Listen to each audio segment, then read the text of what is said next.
Hey everybody, it's Kaycie. Just wanted to do a little quick housekeeping before we launch into this final David book. We're going to be talking about some kind of disturbing stuff in this episode, which it's Animorphs. It's not really a far stretch to talk about disturbing things, but this is like kind of a next level of disturbing. We're going to be touching briefly on murder and sexual predation, very briefly, but if you want to either skip those parts or just be aware that they're coming up. The sexual predation topic starts at around minute 41 and ends at around minute 43. The murder first mentioned starts at around minute 47 and ends around minute 49. And the second mention starts at around 1 hour 13 minutes and ends at around an hour and 15 minutes. Disturbing topics aside, we really hope you enjoy the episode. We had a lot of fun recording it. Bye! Hello. Hi. Hi. Welcome to part 2. Well, rather part 3, but part 2 of our recording day. Yep. Historically, when we've recorded 2 episodes in a row, we get kind of sad. But I think we'll just be very mad for this particular one. Yep. And I literally have nothing else I want to talk about up front. I just really want to get into this book. All right, no preamble. Let's talk about this fuck named David. Let's hit the ground running. Okay. Just like Rachel. Okay. Here we go. Here we go. Rachel is having a dream. She is shopping, but there's nothing in her size. She can't understand why they don't carry size 312. And then she realized she was morphing into her elephant morph, and nothing made sense, and suddenly she was woken up by a bird. She's like, Tobias. But it wasn't Tobias. It was X. She wanted it to be Tobias. She wanted it to be Tobias, but it was She loves X. him. Oh. Yeah. That's an acceptable substitute, I think. I mean, it would be if Axe wasn't bringing her news of Tobias's death. Oh, true. Because that's gonna ruin anybody's morning, no matter who wakes them up. Yeah, so, she literally, like, hits the ground running, like, jumps out of bed, starts morphing, and Axe catches her up on what happened at David's old house, and then confirms for her that they fear Tobias is dead. And Rachel immediately realizes that's why Jake sent for her, because of what she would do to David if Tobias were dead. Woo! Chapter 1! Yay! Rachel recaps for us how David became an Animorph. We don't care. We hate him. So... Yeah, as an owl and Axe as a harrier, they head off into the direction where Jake was last headed. They are kind of meandering around until a cop car comes blazing past with the lights going, and they're like, that's probably where we're going. So they follow the cop car, which would not have worked in New York City. That's all I'll say. But they are headed directly towards the mall, and Rachel spots the glass that's broken on top of the dome, which, if you remember from the last podcast we recorded, or last book that we read, was from Jake falling through the ceiling while dying. So, literally, we're right there. We're back. Hello. I know. It's all terrible. Yeah, it's bad. So Rachel sees the broken glass. They dive in, but split up in case David has set a trap. So Rachel dives in, goes one direction, Axe goes the other. And Rachel finds Jake first. She starts to dive towards him, but Axe goes, no! And calls her off because he's like, that might be a trap as well. He might get you if you go down there. So they're kind of circling above him. And Axe focuses on Jake and says, I can hear breathing. And Rachel does the same. And she's like, I can hear him breathing, but it's faint and it's gurgling with blood. And Rachel wants to kill David. Yay. Yeah, yay. Rachel kind of orders Axe, but kind of half asks him to demorph and head down one side of the stairs.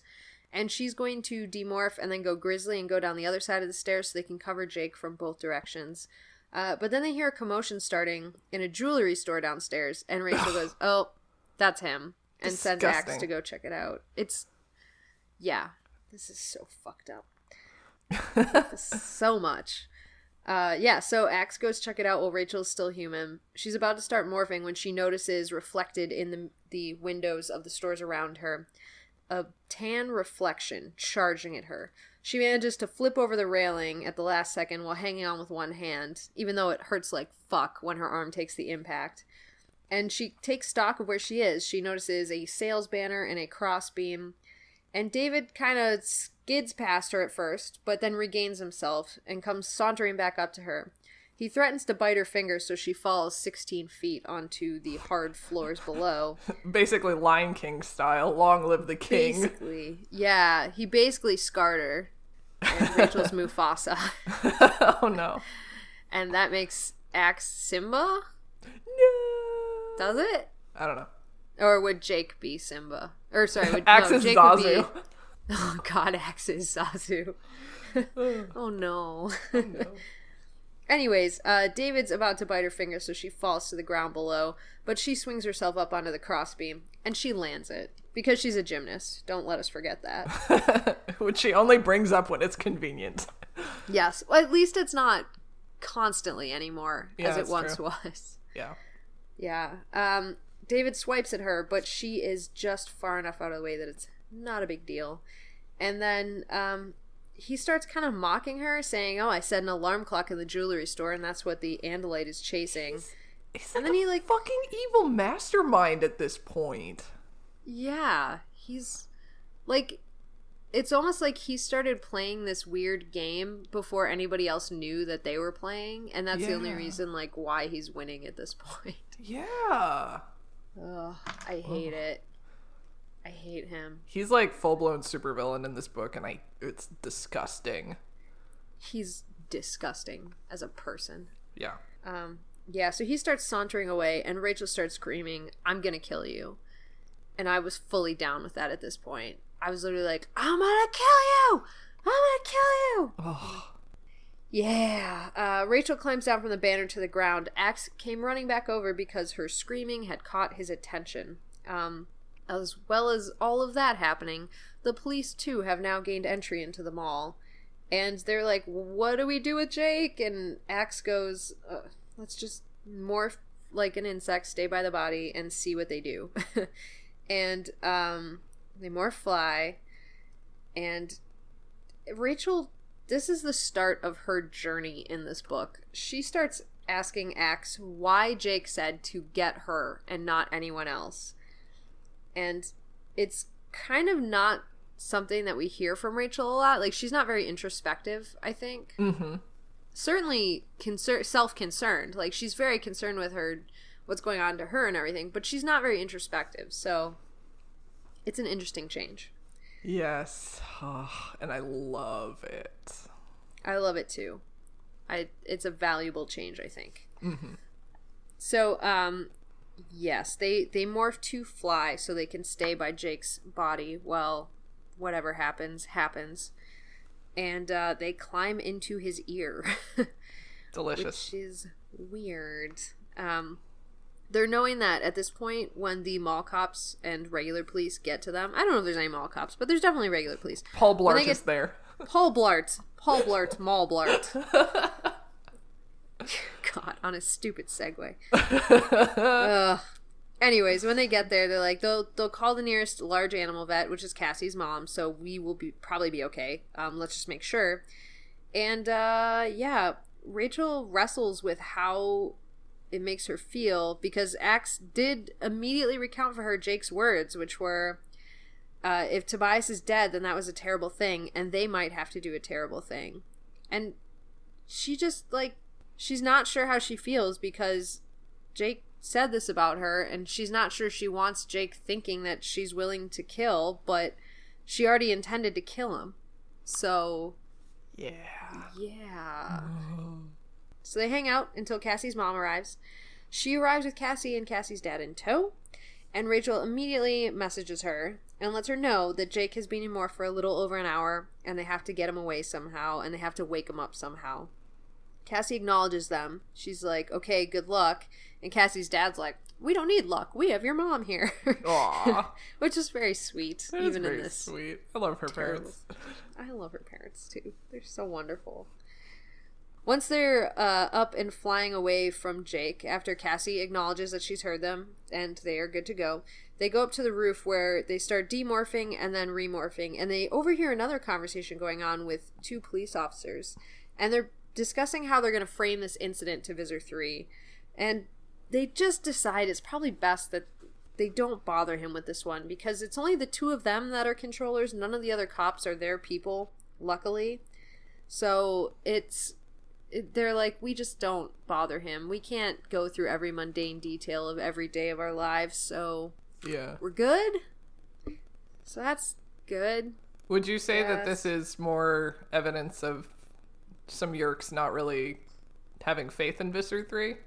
I think this is more evidence of, like, they're worried for their own skins. Like, they're like, if we don't kill this tiger, then he's gonna kill us, and we have no clean way of doing this. And it's not like he's gonna see reason, where they're like, hey, it was the two of us alone. There was, like, we're surrounded by other animals, like, or other animals, oh my god, other people, and vets, and, like, all these non-controllers. Like, Visser 3's never gonna be like, oh, gotcha. I understand.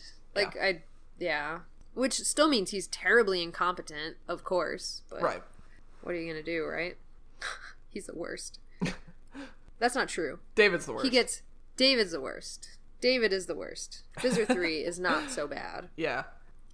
Yeah. So anyways, they overhear this conversation, and they're trying to figure out kind of where they're going next, and they decide we got to go get Marco. So they go to Birds. They're going to go after him, and Rachel starts thinking as they're flying, he could be anywhere.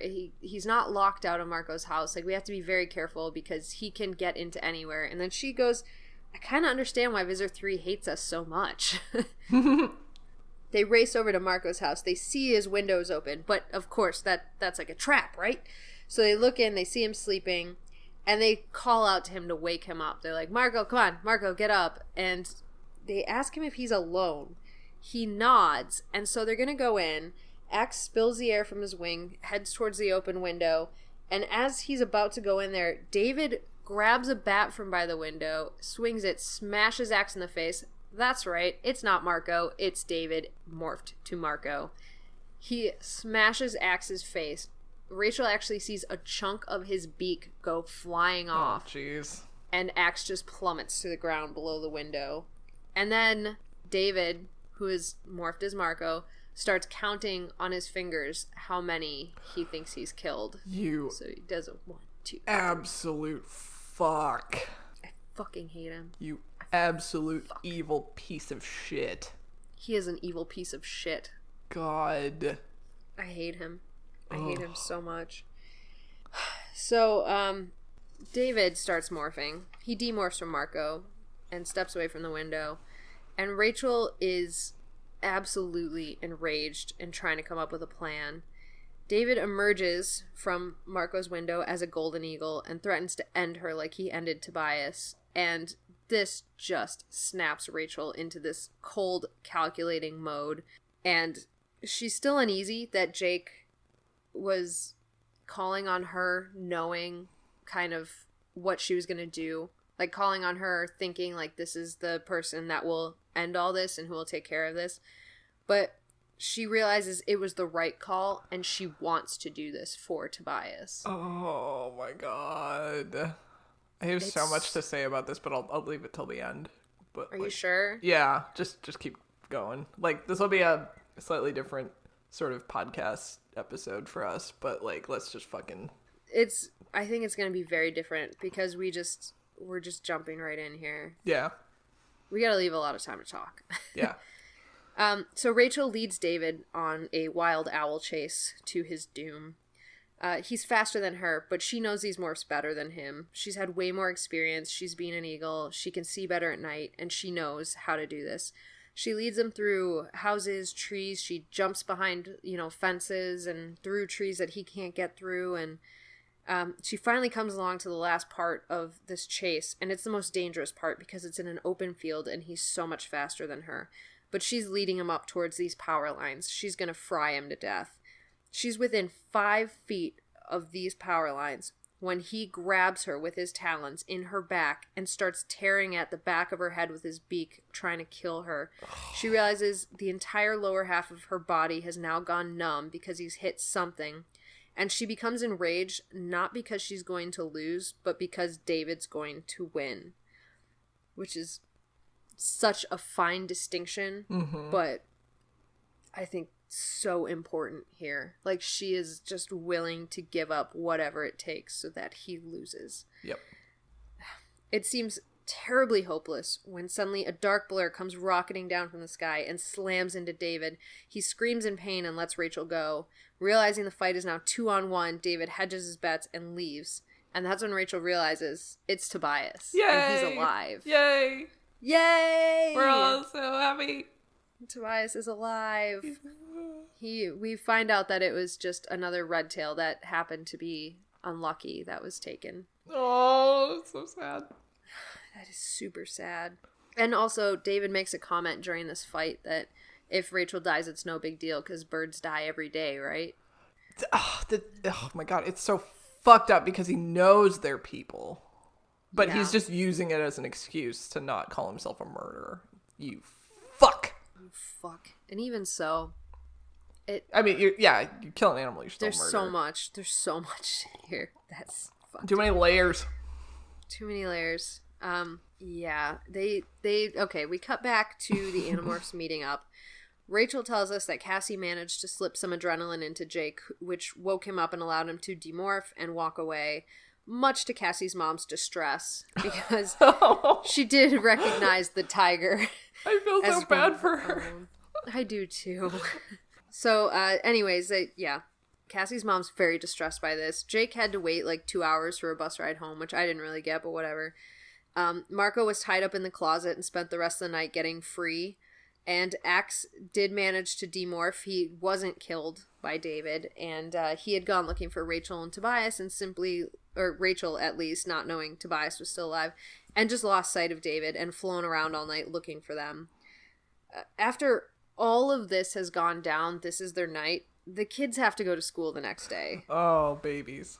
I know. It's got to be so hard, the life of an Animorph. Mm-hmm. Rachel coasted through the first part of the day, and by lunch she was a little more awake, but they're all exhausted. Except for Cassie, who's had 4 hours of sleep, and they fucking hate her for it. Well, then she makes some comment to Rachel. It's like, wow, you're really grumpy when you're on no sleep. And it's like, stop! Cassie's, like, being really upbeat, and, like, Rachel's, like, really, like, very growly and angry, like, oh, I hate you. And Cassie's like, I don't know why. Like, she's delighted that Rachel is so grumpy. Oh, rude. I know. But still funny. Yeah. It was one of the few times where, like, I felt that the friendshipness. Yeah, I Cassie. agree. Yeah. Yeah, not good. But Jake, Cassie, Rachel, they all sit together for once at lunch, not caring if people saw them. And then Marco comes over and swings a leg over the chair. And they're like, what the fuck? Marco doesn't do that bullshit. They realize right away this wasn't him. They look over towards the lunch line, they see Marco in line, and Cassie runs off to stop the real Marco from coming over, while Rachel and Jake talk to David. Mm. He lets them know he wants the cube, he threatens them, he tries to bargain. They are not biting. They are not giving anything to David. Cassie comes back, and she uses a lot of very interesting tactics to make him acknowledge her as a person. She sits close to him, she faces him. He tries to lean away, and when he does that, she speaks to him very softly, so he has to lean in towards her. And it was just this mental warfare that I believe 100% that Cassie is capable of and knows about, but was very unnerving to see in this scene. Mm-hmm. I'm interested to hear what you thought of that. Do you want it now? Or yeah, give me the snippet right now, because I feel like I'm talking a lot. So my initial thought is, like, how did this come about? Like, I feel like this really we didn't see this side of her until that shit with Aftran. Yeah. Like, because she spent a long time trying to, coax them and manipulate them. And now, ever since that happened, like, we've seen this kind of side of her. And it's just, was she kind of like, oh, hey, it worked out with Aftran, maybe I can, like, use this? Or is she just, like, completely doing it unconscious of what she's actually doing, Yeah, I don't know. And is this her breaking down the way that the other Animorphs are starting to break down? Although now that I'm thinking about it, like, she first did this with Axe, in his first book. Yeah, very true. And I think it made it sound like she and Jake kind of worked out that plan.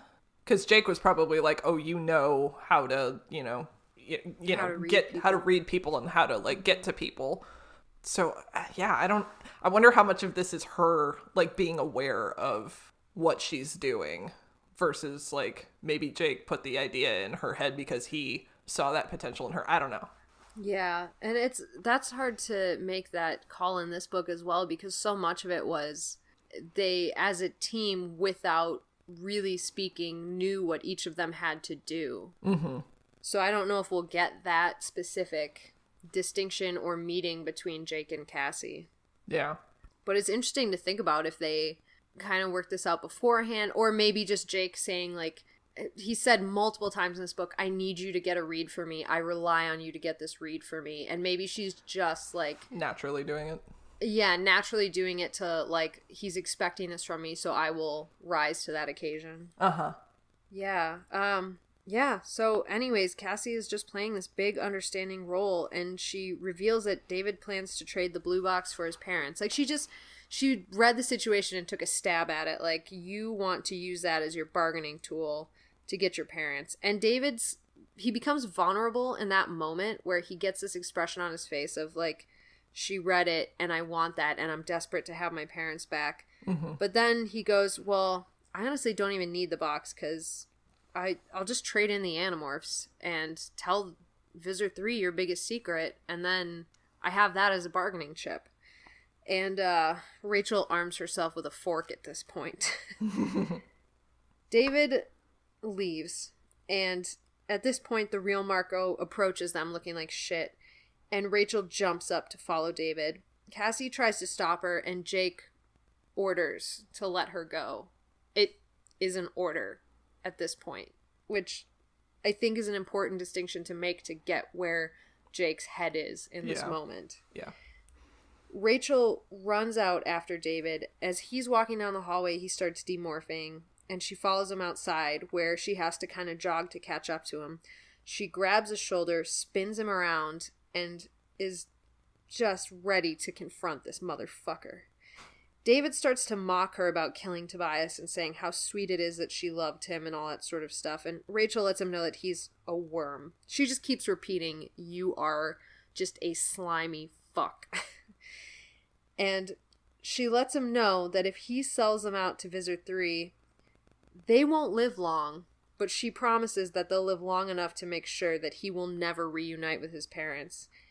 And when she threatens his parents, he takes a swing at her. She dodges, grabs his head, jams the fork into his ear. She says, resisting the urge to twist it so she can, give him more pain and fuck him up a little more. And she lets him know... She tells him that he is now warned that she will kill his parents. And then she just turns and walks away, full of hatred, full of rage, high on adrenaline, and she doesn't go back to the cafeteria because she can't face any of the other Animorphs in that moment, and she realizes that her hatred for Jake in that moment is almost more than her hatred for David, because he sent her to do this knowing what she would do and still used her in this moment. Oh my god. Yeah. Oh my god. So heavy. So fucking intense. And like, just Rachel in this moment, like, this was really a turning point for her character. I don't even know what to say about it, because I keep asking you every episode that we've recorded, I feel like, that, do you think Rachel is kind of cracked, or like, how do you think of, like, do you think she's kind of turning this way or that way? And in this moment, like, I'm too scared to ask, I'm not, I'll ask you, but it feels almost like I should be too afraid to say, what do you think of Rachel's actions in this moment? Just because it's so dark. I mean, do you want it now or do you want it later? I keep feeling like I'm just railroading here, so I'm kind of... No, I thought you were just gonna, like, we're gonna do the summary and then just, like, talk a whole bunch at the end, and we can, like, harken back to... We can do that. I just feel so bad. I feel like I'm railroading, so I'll issue the apology now. I'm sorry, audience. We will discuss at the end, but I'll just be the railroading asshole right now. I think we need to with this book, though, because it's just... It's so heavy. Yeah. Okay. Yeah. All right. So don't worry about it. As long as we have agreement, Yeah. and we can post our recorded agreement that I'm not a total asshole. No. You're doing great. Okay. We cut to finding out that Jake's parents have returned, Sadler is alive, and Rachel gets home and tries to sleep, but all she can think of is how she became this way. She's tossing and turning and wondering, when did she get so violent, and why hadn't she noticed, and why had everyone else noticed, and why did Jake send her to do this terrible, terrible thing? And almost coming back to, am I a good person? She contemplates this back and forth for a long time. Eventually, she must have fallen asleep because she wakes up to her sister screaming about a phone call. And, are you deaf? Because she didn't hear the phone, and it's from Jake. She picks up, Jake says, it's time to work on that extra credit project.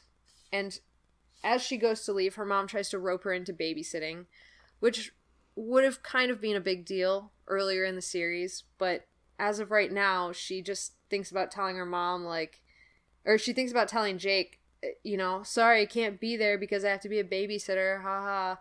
And then she just starts manipulating her younger sisters. She calls Jordan a baby and, says, oh, you're the babysittee, blah, blah, blah. But Jordan wants to be viewed as an older kid, so eventually she cons Jordan into babysitting Sarah so she can make it out of there, which is just an interesting shift. Yeah. She makes it to the barn. Everyone is there, including Marco, and they all start testing him and making jokes and seeing how he responds. And then Marco asks them to kindly knock it off because he's afraid he's going to miss a punchline and Rachel's going to morph to Grizzly and eat him, which cracked me up. Axe then informs them all in thought speech that what's being discussed here is not the real plan due to a potential security breach. The kids morph Seagull. They fly out to the ocean, where they can now speak freely, knowing that they can't be overheard. They go through the real plan. It's absolutely insane. The plan they proposed in the barn was very similar to their first one of going into the pillar and breaking up the meetings and warning all the world leaders, with a few minor detail changes. This new plan, the one they're actually doing, Rachel describes it as when you know you're losing a game of chess, so you just grab the board and throw it across the room. Which sounds amazing. Sounds like her kind of plan. It sounds like her kind of plan, and it sounds like something I would like to do in my lifetime. They head towards the zoo, because they have to get some serious firepower for Cassie, Marco, Axe, and Tobias. And then they fly to the beach. While they're flying out there, a storm is brewing and then breaks. And it's one of those intense storms where it's just gales of wind and rain, and the ocean has 20-foot waves, and there's huge lightning and huge thunder, and they just can't fly through it anymore. So they go down to the ocean and decide to morph to dolphin to go the rest of the way there. This is where I wrote there's thunderbolts and lightning. Very, very frightening. So there's your Queen reference. Excellent. For this one. Yes. The seas are so rough, they decide to morph one at a time so that they can help keep each other afloat. And Cassie goes first, naturally, because she's the fastest morpher. Natch. But she's struggling. Natch 20 morpher. But she's still struggling. She's still getting pushed under.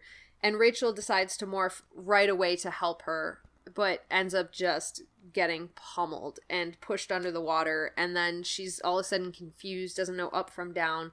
Luckily, Cassie's there and comes to her rescue, pulls her up to the surface, and lets her breathe for a minute before she has to morph. Eventually, they all make it to dolphin morph. Tobias being the worst one, they all had to support him while he morphed. And they're now 10 minutes behind schedule. They head out to the resort. We find out what the brilliant plan is. The kids go up on shore. They almost beach themselves to get into their next morphs. They go back to their human children, people selves, and they are being hammered into the sand with every single wave. It is just crashing on them and pushing them down, and just terrifying. but they have to stay hidden until the last possible minute because security is everywhere. As they pass into their next morph, things get a little easier. They get some weight to them. They start growing. Everybody's getting huge. Jake and Marco are now rhinos. Axe, Cassie, Tobias, and Rachel, they're elephants. The plan is simply to destroy as many of the bungalows and cottage things as they can containing these world leaders. So the kids... Sorry. Sorry? So Axe is an elephant, and he makes some comments about, like, oh, this nose is so great. It's so nimble. And I'm just, like, imagining him, like, trying to do different things with the trunk. Like I don't know, pick up, like, a teacup. It's so cute. I did hope for a minute. The next part of this scene after Axe makes that comment is Rachel, like, looking out at all of them coming out of the surf. And I did hope for just a second we would see Axe, like, waving his trunk around weird, like, testing it out. But we don't. It's too serious of a scene. We don't get that. Oh. But so I had hoped. It would be so cute. That's so funny. I love Axe. I love him so much. Same. But the kids start with their plan to scare the crap out of the security guards. And I wrote, thus ends the normal description of an Animorphs plan. Normally we would get kind of snippets of what everybody's doing, this very guerrilla warfare attack, surprise, hiding different strengths and weaknesses. But this time Jake rallies the troops and yells, charge. And it's this actual cavalry charge of 4 elephants and 2 rhinos going across the beach towards these bungalows where people are shooting at them, and there's lightning dramatically lighting up the silhouettes of these giant tanks of animals while they charge into battle with these men and guns all over the place, and they start tearing through the walls of the cottages, just causing this mass panic. Like Jumanji. It's like Jumanji, and it is epic and amazing and such a cool scene. And Jake, who we know has been reading up on historical battles and leaders, it is just taking on this role that is so much more than what he has been in the past books. Yeah. And even Marco, he makes a comment like, charge, what is this? Some sort of like war movie? But it feels half-hearted even in the writing. It's just so good. So they start tearing down these small cottages, and Rachel and Marco tag team into one of these little bungalows. And once they break in, one of the dignitaries is sitting there in the most fancy dress, minus some pants, drinking. I love this image. He's just sitting in the chair with a glass of something fancy, fully dressed up tuxedo top, in his underwear, and he just stares them down. My God. It's so good. He stares them down until his security comes bursting in. He presumably orders them in some other language not to shoot, and makes a gesture to Rachel and Marco that's akin to, after you. And they go charging out the back wall of the bungalow, and all they hear as they go charging out is this guy laughing hysterically at what just happened. That guy's my favorite. This is my favorite NPC. He's so good. Oh, man. Oh my God. Please do a portrait of him. No, he sounds so amazing. So, the kids continue to romp around this bungalow site, causing wanton destruction until backup arrives. Rachel bursts in on the president and is being shot relatively badly in the face. Marco wants to see the president, but this is not the time because guys on ropes have started to descend from helicopters above them, and now there's machine gun fire. They start retreating back to the ocean, knowing they've caused a lot of destruction at this point, and Rachel's hit in her rear leg by the machine gun fire, and it feels like her leg is on fire. She starts moving back out there until she sees Tony run in front of her, the security protocol dude. He cuts her off, and he looks enraged. And that's when Rachel takes a pretty good guess that it's Visor 3 and not Tony. And Visor 3 starts screaming threats, and Rachel tries to charge him, but her leg just doesn't hold up. It collapses underneath her weight, and Tony kind of skips away out of range. They all retreat into the ocean at this point, and they are just happy to be alive. And they think this mission was a relative success, at least at this point. They don't really know. And they all start to demorph. The bullets fall away harmlessly from them as they're demorphing. And they're exhausted, but they're alive. They get into dolphin morph as fast as they can, which always gets them pretty happy. But once they're there, they fire off some echolocation and they notice something. It's a killer whale. That morph is too good for you, you fuck! That morph is way too good for you. Cassie does mention it's weird that it's a lone killer whale because they travel in pods, but it's a killer whale nonetheless. Tobias says, let's get under the Coast Guard boat and let the propeller noise kind of scare him away and confuse him. So they go, they race under the boat, they're there, and David then says, that would have worked if I was just a regular orca, but it's David. You fuck. You don't deserve that morph. You don't deserve anything, David.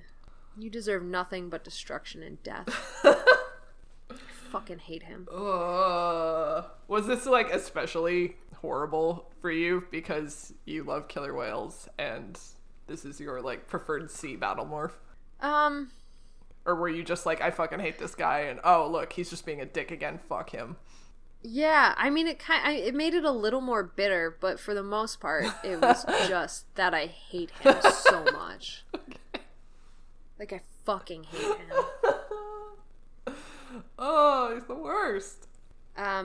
David does come after them, but during his moderate monologue, he mentions that there's only 5, and they realize that he still thinks Tobias is dead. So they quickly tell Tobias to hang back, but Axe goes, wait, he said 5 of us, but we're all morph dolphins. He has no way of knowing which one Tobias is. Is there anything that can defeat him? And Jake's like, good idea, Axe. They have a Prince Jake exchange, which was extremely sweet after the ending of the last book, where Jake says, like, you know, normally they have this little Prince thing going on where he always corrects Axe, but he didn't feel like joking. And it was almost, it felt like in this moment, it was like a reward for Axe, like a really good personal nudge between them, like, awesome job. So, I just had to mention it because I loved that moment. So Cassie hangs back, and the plan is get David to target one of them, and anybody who he's not targeting, go after him and try to go for the eyes because hopefully it'll stop him. They're just trying to keep him busy till Cassie can enter. David and Rachel start to have this exchange where David says, oh, it's crazy, Rachel, and she says, that's rich coming from you. And then David immediately blurts out, I'm not crazy, you're the one that threatened to kill my parents. And no one comes to her defense. And Rachel is more upset by this than anything else going on in this situation. This scene. Because this whole scene, she's just horrified that not one of her friends believes that she, you know, wouldn't do this. Like, they all know her so well that she can't lie about this. And she does try. She says, no, I didn't. But it's very easy to see that she would. Yeah. So Rachel starts swimming away and David starts chasing her, and they're kind of going back and forth. She's trying to dodge him. She propels into the air and he leaps up under her with his mouth open, and she starts falling right towards where his open jaws are, but he didn't get as much power as her, so she kind of like slips back, and he slips back in the water, and she kind of is able to get a lucky break and slip past him. She starts maneuvering around, like, you know, dipping around him, and finally gets kind of into his blind spot, where as long as she matches his movements, he can't get to her. But he tries going after someone else, and so Rachel tries to bite his tail to stop him. But that is the wrong move. It's so powerful that just by flipping his tail, he stuns her, tears out a bunch of teeth, and she's really disoriented and can't get away. So he turns around, he's going to come back, and he's about to get her. But once again, Cassie comes to the rescue and charges him as a full-grown humpback whale. Nice. She says a very lame line about being Moby Cassie. Yeah. It's very lame. But it does successfully scare David off, probably just from sheer size alone. So the kids leave. They all go home. They all try to get some sleep. Rachel decided school wasn't happening, and this was shortly confirmed by Jordan coming into her room to tell her that Sadler is not looking good. it looks like he's gonna die. And Rachel kind of brushes it off. But then she realizes Jordan's looking for someone to talk to. So Rachel tries to comfort Jordan by saying it's only human to rationalize that nothing bad can happen to you because the only people that bad things happen to are careless or bad, and it's hard to think that you're one of the good guys and bad things can happen to you. So she tells Jordan that you gotta keep yourself from thinking that bad things can happen to everyone you love at any time, and you just have to build up a wall against that fear. And Jordan's eventually comforted by this talk and leaves, and Rachel starts to get up and go through her morning routine. So she's in the bathroom splashing some cold water on her face, and then David starts talking to her in thought speech and mocking her. Oh my god. Like, he just gets worse and worse. It's so creepy. And she's like, she has no idea. She's looking around, doesn't see anything. She doesn't know if he's in her bathroom or if he's on her body. Oh, sorry. I broke the audio with that. I'm sorry. No, acceptable. It's horrifying.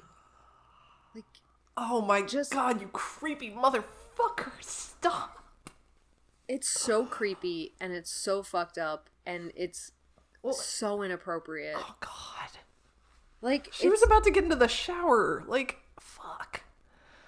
Yeah, and it's like this weird, it's almost new territory, I think, for Animorphs, because it's not just breaking the body horror thing, it's not just breaking the personal space thing, it's not breaking the spying thing, it's now turned into this weird, like, sexual abuse on top of it. Yeah, it's predatory. That's something we've never had to deal with. Yeah. I mean, I shouldn't say that, because Rachel did get attacked in her book, in her first book, but this was different.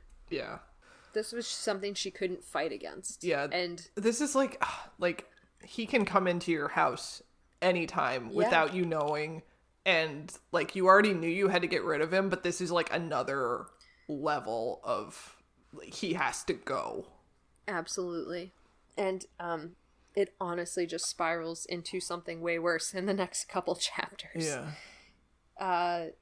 So he's threatening her in her own bathroom. She has no idea where he is. And he's threatening her family. He's saying, I'm here to deliver a threat. And that's, I know where you live and I know your family. And he says, give me the blue box and I won't touch them. And Rachel asks, why? So you can make more traitors like you? And David then hesitates and changes his tactic a little bit. And he says, hey, how about this? You don't harm my family and I won't touch yours. And Rachel says, fine. His threats kind of rattle her, but she's not one to back down. But she does skip the shower that morning. Yeah. Rachel gets to Jake's house 2 hours to the minute after this confrontation with David happened. Mm-hmm. Because that's when he would be stuck in morph or demorphed and gone for sure. Mm-hmm. And she doesn't know if he was on her that whole time. Oh, God. I hate it so much. It's so bad. Oh. Jake answers the door and she pulls him out of the house by his shirt collar, which surprises both her and Jake and anyone, I assume, who witnesses it. And they start to have this confrontation. And Rachel starts by asking Jake why he called her instead of anyone else. And Jake first started trying to lie his way out of it. She tells him about the whole David thing. And then Rachel doesn't accept that Jake is saying that she was just there because she had the best morphs for this. She's going, yeah, I do have the most firepower, but I don't think that's what this was about. And then she goes, and you didn't come to my defense when David admitted in front of everybody that, or accused her in front of everybody that she threatened to kill his parents. And Jake goes, it was a combat situation. I didn't have time to stop and explain to everyone that David was lying. And Rachel's like, well, he wasn't lying, and I think Jake knows that, but I don't really know. And when it came to the question of why did he let her go after David, what did he think would happen, Jake doesn't really have an answer, but they're interrupted by Jake's dad saying, hey, like, we all got to get in, go see Sadler, we're all going. Rachel kind of tries to bail, but then gets swept up in this whole thing and ends up in the van, and she contemplates how Jake is lying, thinking about how she wouldn't threaten David's life. He clearly knows she would. And then how Jake just looks like a normal teenager in this van that's slightly exasperated by all of these people being around him and going together to this place, and how you would never know half of what Jake is about just seeing him on the street, and how that's true for all of them. Yeah. So the entire family gets to the hospital, to the PICU, is how I'm going to assume that's said, unit, which has apparently an impossibly high success rate of 95%, which I highly doubt. But Sadler was not a part of the 95%. He was part of the 5%. He's dying, and this is them saying goodbye to him. However, as the family approaches the bed, there's this crazy activity going on around him. Nurses running around, doctors running around, some looking happy and some looking angry and some looking just concerned and like they don't know what's going on. And they're like, the family starts going, what's happening? What is this commotion? And one of the doctors says, I don't know how to say this. Sadler was dying. We were rushing him into surgery, but he was going.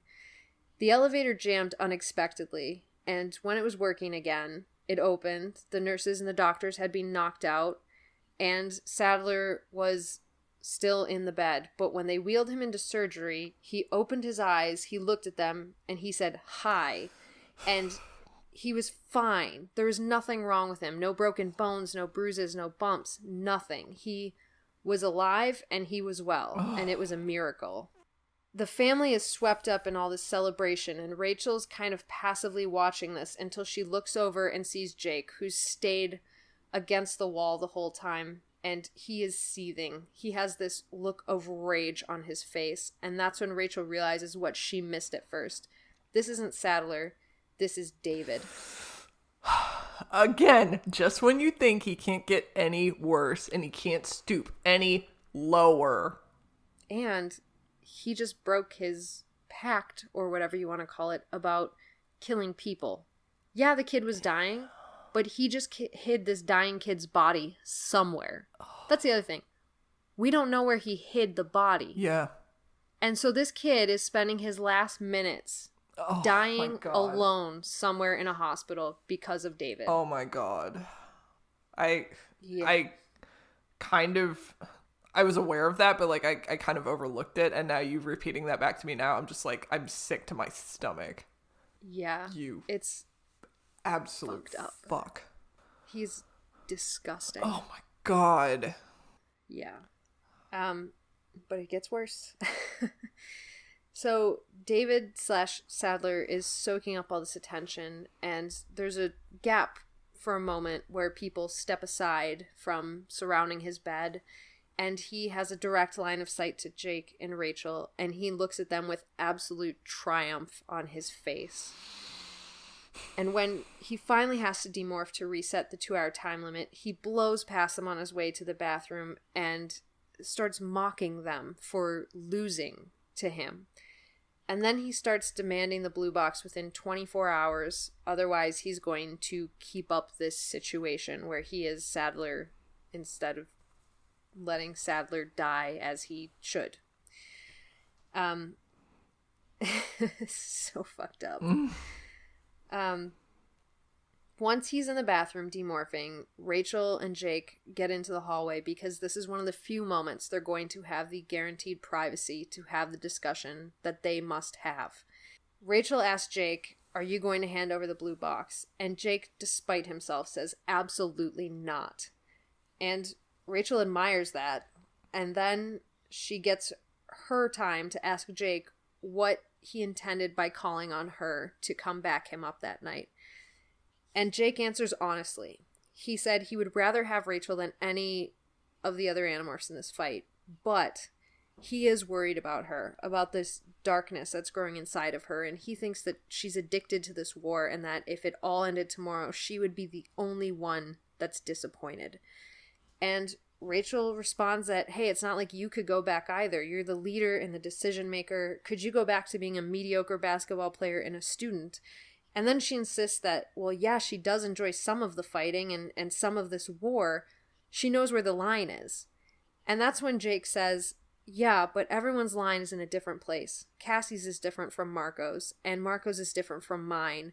And I thought that my line would stop before using my own friends, my own cousin, to accomplish my missions. But it turned out that that's not the case, that I'll use you. And then he just apologizes to her without agreeing to rectify the situation or change anything. He just apologizes in this way that's like, and I'll keep doing it. I'm sorry. Yep. And Rachel just hugs him. She just hugs him, and they, in this moment of sharing truth together without actually resolving any of this conflict, are again a united front, just knowing where each other is coming from and knowing that they're both slipping further down the slope. I fucking love this book. Like, I do too. As much as I hate David. I love it because I have so much hatred. Yeah, it, like, so many emotions. Like, anything that can make me feel this many emotions is like, oh my god, this is good. It is so, so good. Oh. And it is so not a children's book. I know! Oh. All right. So, Jake is going to meet with David and Sadler, who has been released from the hospital because nothing was wrong with him. So the kids are meeting at the barn without Tobias, and they're discussing what they intend to do with Sadler, David. And they say the truth is that he just outsmarted them, and he's broken Xena, finally. He's figured out how to live this new life as Sadler. He's created this perfect plan. They are very complimentary of him. They are very critical of Rachel, saying that she's finally fallen, and Marco even says he's kind of glad that Xena was finally brought down and defeated. And the plan is to give him the blue box, so he leaves the Animorphs alone. Cassie's the one that was charged with hiding the blue box. She had Axe help her break it down, and she says, Rachel helped me hide it because I was nervous about where we were hiding it. And they'll go bring David a rat so that he can acquire it, and morph it, and they're giving up. And there's this really interesting nod here where Jake says that David is staying in his room and he's sleeping on the couch. And if you read into it a lot and you think like, oh, this is like keep your friends close and your enemies closer, that's actually a Sun Tzu quote. Nice. Yeah, so it was, if you read into it, an interesting nod. But they're going to surrender to Sadler David, and they're going to give him the blue box, and that is the conclusion of this meeting. Jake goes home, and there he can tell that David/Sadler is being fawned over by everyone. He calls the other Animorphs, lets them know that's where he is, and the team gets to work building something. They chit-chat, and even Axe joins the pointless banter about the weather. Tobias confirms that he saw David fly from Jake's before that meeting that they just had all together, other than Tobias. And he saw him demorph. He went to Rattlesnake and then went into the barn. And that's good enough for the team to believe he was listening in on their meeting, which means we're good. Yep. Axe, Tobias has to leave, so Axe goes human and starts talking about cinnamon buns and how good his hands are for working. And this is important because the contraption they're building, if it doesn't work, they're all going to have to become killers. And Rachel makes a point to say, all of us will be responsible for this death. David sets up a public meeting place once he finds out about this surrender. He wants to meet at Taco Bell. They stagger the team a little bit. Rachel and Axe are sitting together at a table. Jake is waiting for David Sadler. Marco and Cassie are somewhere around. And Axe is eating everything, including the bag and the hot sauce packets. Oh, God. He still... Even in the darkest hour, we have this bright ray of hope. We do. Even in the darkest hour, there will be a carton of refried beans. Sweet baby. Oh, he's so sweet. And he tries to get Rachel to explain the flavor hot to him. And she's trying to explain, like, not temperature, it's spicy, it means spicy, you know. And then she goes, oh, just drop it. And Axe drops a carton of refried beans on the table. No! Oh. Axe. This is when Sadler/David comes swaggering in, looking extremely smug. And Rachel just wants to wipe the look off of his face. And Jake sits down next to David Sadler. Rachel and Axe are there, and David demands that Axe leaves because this is a human-only matter. Oh, come on. Yeah. Axe looks to Jake, who just nods for him to leave, and he does. And Rachel looks defeated, and she gets up to leave, but David grabs her arm and makes her sit back down. Don't touch her. Jake agrees to give... Seriously, don't touch her. Jake agrees to give him the blue box, and he says that Cassie will lead him there. David demands Rachel takes him, and Rachel goes, I don't know where it is, and David accuses them of lying. Of course she knows where it is. They say, oh, you've taken us as fools. You were in the barn listening the whole time. Oh my God, you're so smart. And Jake is very angry and says, fine, Rachel will take you. And Rachel goes, I don't want to be alone with David. I'm scared of what he might do to me. And Jake calls her a coward. This was a moment in their plan that they thought might have gone wrong. But David immediately jumps on board with calling her a coward and smears refried beans down Rachel's shirt sleeves. And then Rachel begins to cry. And this moment, even now, Jake was so worried that he knew nothing about David. He knows how every member of his team would react except for David. But in this moment, he uses the fact that he doesn't know anything about David to manipulate David. It's ingenious. So we cut to Rachel leading David to the construction site. She's a seagull. He's a golden eagle. He's following right behind her, chasing her down. Rachel lands, and David orders her to stay in seagull morph as he demorphs. And then once he's a human, he says, demorph and go directly to your rat morph. So she does, and David stands over her the whole time, talking about how it was such a shame that she was, on this loser team, and that she was such a loser because if only she had been more brave, he would have invited her to join him instead of staying with this team. The fucking, you're so beautiful, we could have ruled the world together. Ugh. It's exactly like that. Fucking slimy weasel piece of... And this whole time, he's just doing everything to stay in his position of power and to be able to crush her. The golden eagle would have killed the seagull. Yeah. As she's morphing to rat, he could stomp her. Yeah. Once she's fully rat, he starts morphing. He goes rattlesnake and coils around her, keeping her within an inch of his fangs. And then he says to the others, land and demorph. So they all demorph, with Rachel being held here between all the coils of the snake. And he says, go cockroach. And Jake protests. He goes, that's not part of the deal. But David just laughs and says, what do you think, I'm stupid? So they morph to cockroach. And we quickly find out through private thought speak, they anticipated this. He then demorphs to human. He finds an old Pepsi bottle. He pops all the cockroaches in there and screws the top back on, laughing at his ingenuity because they're trapped in there and no one can demorph or they'll get crushed. And now with the 2-hour time limit, there's this very finite timer on them getting all the pieces of the blue box. So Rachel scurries into the building and down a drain, leading David now, who's morphed to rat as well. She's leading him down this drain to the pieces of the blue box, and they go down this tunnel where they can't even turn around. If they reached in, they can feel the piece of it. So he orders Rachel to grab it and drag it out. She does, and she's kind of bumping into him the whole time and says that they have to do this until they can get to the side tunnel where they can turn around. So they do, and Rachel says, okay, let's take it out of here. And David goes, are you stupid? Why wouldn't we get all the pieces at one time and then push them up the pipe? And Rachel makes this big show of saying, oh my God, you're right. We just didn't think of that. You're very smart.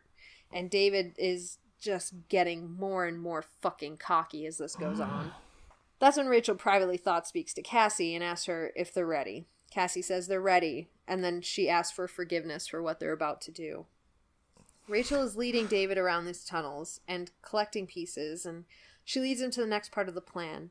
They walk into a seemingly cavernous place, but then she realizes they can hear a jet overhead, and they shouldn't be able to hear it. So she tries to distract him, but it tips David off, and they realize they're about the same space away from the tunnel pipe. And David jumps on Rachel and starts tearing at her face, and they just start scrabbling, and Rachel tries to run towards the pipe, but David grabs onto her tail, and she can't move forward.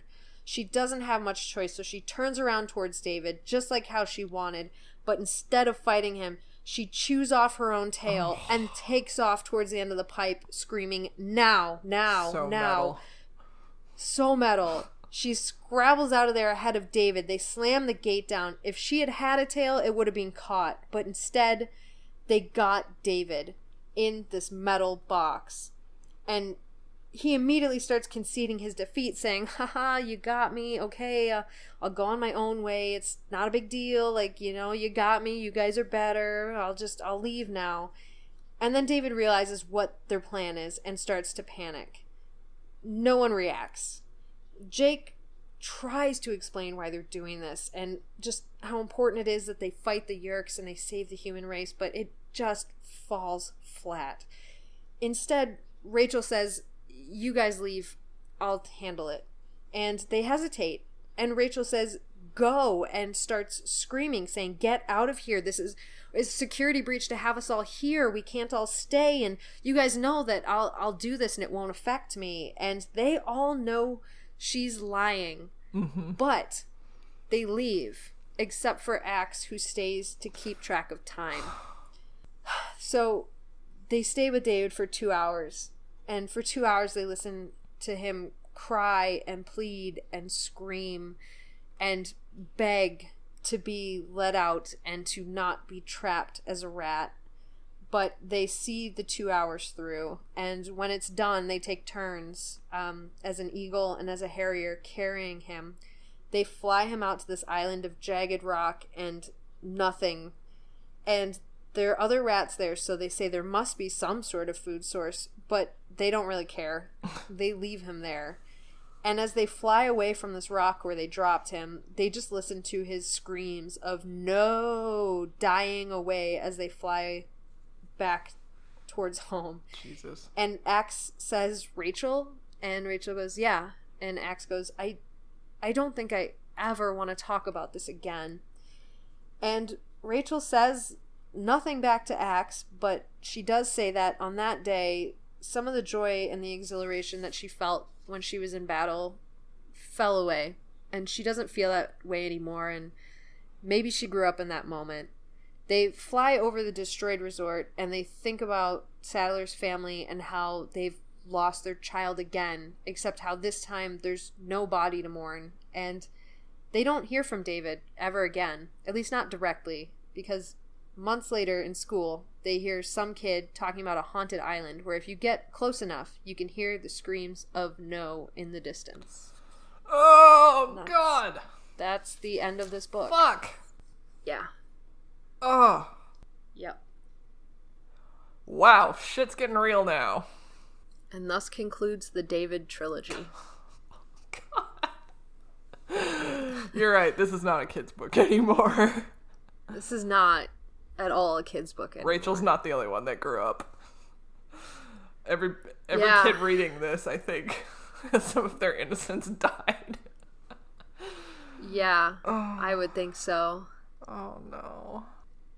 I would absolutely think so. And I would be very interested to hear from anyone who read this as a kid, that, like, what they thought of it, because I know that I just hated David, and I remember thinking, even as a kid, which probably is terrible for me to say, but I was like, this isn't better, they should have killed him. Yeah. I mean, if he's now a rat, he's probably not going to live that much longer, right? If he has a rat lifespan. Well, theoretically, yeah, a couple years, because they, like, 3 to 5 years, Yeah. but he's an adult, so I don't know. So, the first read through, like, I just kind of, like, sped through it all, and I had some emotional reactions to some of the things in the book, but not as much as I had when you were retelling it. Like, I didn't fully register, like, the weight of what he did to Sadler and stuff. So, like, by the end of my read through, I felt a lot of, like, as much as I hated David, I did feel a lot of pity for him at the end because of what they had to do to him. But when we were recording just now, like, I don't know if I felt quite as much pity. I was like, he was a really terrible person. But yeah, I kind of agree. Like, I don't think having him as a Nothlit is necessarily better. Like, you've basically killed him. Yeah, and it was kind of a loophole to say, like, we haven't crossed that line to murder yet, but it's a very self-serving line that they've drawn that isn't necessarily better. And I mean, I'd say it's probably worse. Like, if they had to kill him, it's over and done with, but he's not going to die this slow starvation or being hunted by a predator or just living out a very short rat life. Like, it's... And... yeah. Just the fact that they had to, you know, sit there and listen to him scream for 2 hours and then, you know, leave him on an island and listen to him scream more. It's just kind of like you're gonna feel the same effect of if you had killed him, probably. Yeah. And for Rachel to say, like, she's something broke in her that day, like, what does that mean for her? Yeah. Because she wasn't, I mean, she was ready to murder at one point in this book when she thought he had killed Tobias, and then she kind of backtracked on that. But she still sat there and listened to him scream and beg and plead, and her being closer to a Nothlit than theoretically anyone else, she knew full well what his life was going to be once they passed that 2-hour time limit. Yeah. That's kind of more fucked up almost. Yeah, it's not great. But what were their other options? Yeah. So all that said, this I think is my favorite Rachel book. Like, everything I said in previous Rachel books, like what I wanted to see from her as far as like character growth, I got it in this book. Like, she could have easily been like, oh yeah, I'm totally the murdering type. I will murder this guy and not have any conflict about it. Like, she wasn't that. I love that she was conflicted about it, and that she basically went through this, I can say out front that I'll murder him, but when it really comes down to it, I don't want to be that person. But when it comes down to it again, I will be that person, and it'll kill a part of me. Like, that's just, oh God, It's so deep. Like, with Cassie, it stops at, I will not murder. But Rachel, it's one step beyond that of, I'll say I'll murder, but I don't want to, but I will. And that's just so intense, and oh my God, she's so complex. Yeah. She is super complex. And it means a lot that she had that moment of like, of realization that the others know that she's like that, and that the others had this like impression of her as being like the loose cannon. I'll do whatever. I'll kill somebody and it won't bother me. Like, the fact that meant something to her, and that she felt conflicted about how people saw her, like, that also was just really like good for me. Yeah, I loved that moment, and I loved that it was this growth of, she's always kind of reveled in the fact that people are like, she's Xena warrior princess, she'll do what has to be done, she'll take care of these situations. But in the moment where it became not so much a sort of, you know, school ground kind of front that they're putting on, like, it's not this big show, when it actually came down to it and she realized that her friend, the people she's closest to in this world, thought of her in all seriousness as the one who could pull off this murder, or who would threaten people's families, she realized, like, maybe that's not what I want to be thought of. And that was it's a moment that, like, I can distinctly, like, part of your personality surfacing, like almost a moment of becoming one step closer to a fully realized adult. Yeah. Because it's not just playground talk anymore. Yeah. And I loved the tension between Jake and Rachel in this book. Like, you know, Rachel went to very dark places, but Jake has also been going to really dark places. And he's like, I know my team so well, and I'm using them for, you know, my own gain. And I know that I'm using them, and I have to keep doing this. And it's killing me to do this, but this is a war, and I have to make that call because I'm the leader. Like, he's like, he's stopped resisting the whole leadership thing. Like in what I finally known as the internet book, like he was still like, I don't want to be the leader. I kind of have to be, but I really don't want this. And now he's just like, I'm the leader and I will make the tough calls, and it's gonna kill me, but this is what has to be done. It's just, yeah. God.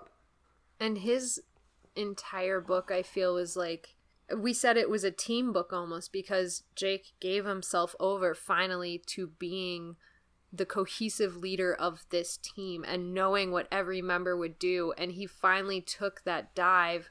And then the next thing that happens in Rachel's book is Rachel pushing him to say, you're the leader, now tell me the truth, which is another thing that we've struggled with throughout the books, of them hiding things from each other. And there was finally this confrontation where Rachel said, tell me the truth. And he did. And it united them so beautifully in this moment. It was just a masterstroke. Yeah. And like, it united them, but it also like brought something to light that I think they've been trying to put off by being this truthful with each other. They've done that at the sacrifice of killing more of their innocence, I feel like.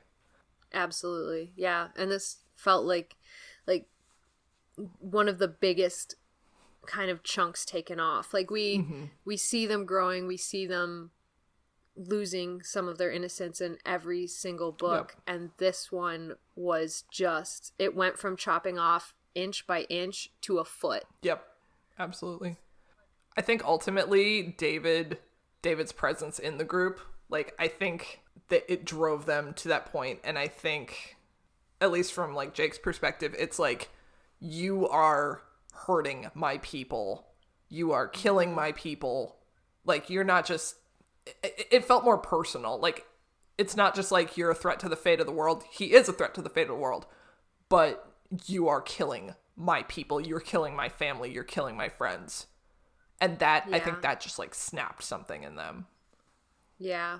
And as much as Visser 3 is a villain, he is campy. And now we have this guy who kidnapped someone's body, someone's life, and literally killed a kid that was in this dire strait, left him to die, hid his body from his family. Like, he committed these atrocities that we have seen implied, similar, like, you know, murder stuff with Visser 3. He murders people all the time. But this was the first moment that it was so personal and so in your face and horrific because of what was done. And to have to confront that now was just a very different feeling. Yeah. That motherfucker. I hate him. I hate him so much. Oh, God.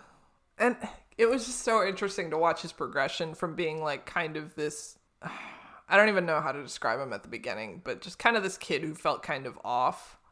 And for him to slowly start like getting worse and worse. And then by this book, he was just like, oh, you think the bar's low now? Let me just lower it another peg. Yeah, let me knock it down again. Like absolutely all redemption for this kid just like went out the window. Probably with the end of the last book we read, but like just, it was so beautifully crafted, and the way that it was written and that it kind of took you through that journey of like, you could tell something is off with this kid, and that we can't quite trust him, and then we feel kind of this anger that he's such a, you know, that he's such a wuss, and then, you know, this actual like hateful rage towards all these atrocities he's committing. And it's just the way these books are so freaking good. They are, and they're so intense that in my mind, they so deserve to be treated with this huge amount of gravity and this large amount of like respect for what they did. But then once you zoom out and like look at it objectively, like not being in the book and in the Animorphs' heads and not feeling what they're feeling, there's a lot of criticism around this decision to trap him as a Nothlit and saying, how could they do this? Like, it's so depraved. This is the most fucked up thing the Animorphs have done, and how could they do this? And the criticism of them is something that I've always had troubles coming to terms with, because I agree, going through this book and going through this journey with them, that something very dramatic had to be done to him, and they had so few options. But it's a hard thing to struggle with. It's one of those conversations you have where like it can happen over and over again, and you might not come to the same conclusion every single time. Yeah. Oh, I want to give a shout out to Rachel when she and Axe were going over to Marco's house to check on him, and they saw the open window and they immediately thought this could be a trap. It just harkens back to in previous books when Rachel was like, okay, there's a destination, I'm gonna fly in, just like ignoring everything else. But no, she saw that window and they were like, that's a trap, we're not gonna fly in there. I love that. Yeah. They've come so far. They have come so far. Because that was why I was so mad in her last book, is because she was just diving into things without thinking. And now she's thinking, and it's great.